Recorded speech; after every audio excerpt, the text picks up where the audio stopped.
մինչև քրիստոնեություն դες ասեմ, թե հեթանոս աշխարհում, թե հրեական միջավայրի մեջ կինը արժեք չուներ։ Կին ամենամերժվածն է։ Այս տետերը ավելի կարևոր էր հրեաների համար, քան կինը։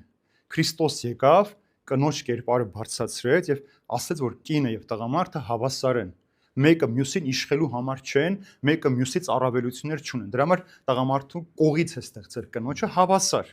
Եվ կնոջ իրավունքն էլ բարձրացրեց եւ կինը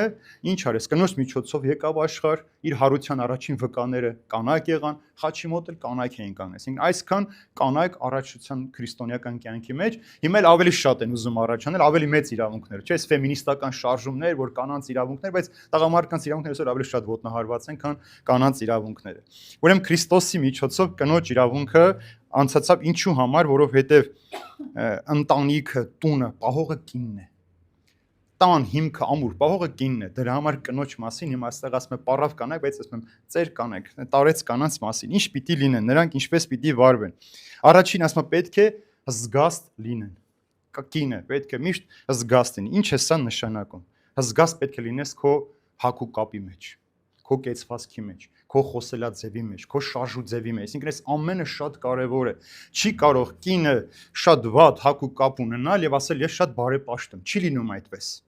Որովհետև շատ հաճախ որ մարդկանց նկատողություն եկեղեցում անպարկեշտ հակու կապով գալիս են, ասում ես Տեր Հայր ջան, մեր սիրտն է մաքուր, շորերը ինչ կապ ունի, ասում մեր վիճակով, եթե դու եկեղեցում ես, քո ներս առողջ չի։ Եվ դեպք ունեցել ենք այդպես։ Մի օր կիսամերկ երկինը ամուսնուն կանչեց եւ խնդրում եմ կնոջը տասա, թող չմտնի տաճար, ասես Տեր ջան, ինչի հակու կապով, որոշում կնոջ բարի, ասում եմ, այս վիրը նայում եմ, ուրիշ բան եմ հասկանում։ Իրեն մեջ չեմ տեսնում ընտանիքի մայր, կին,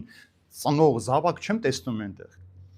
Ձերք էսպես արեց ու գնաց։ Հիմա տեսեք, սա հակու կապին էլ է վերաբերում, պահվածքին, կեցվածքին, խոսվածքին, ամեն բան, նույնիսկ ուտելուց շարժու ձևին էլ է վերաբերում, զգաստ պետք է կինը լինի, որովհետև կինը ինքը արժանապատվության օրինակն է։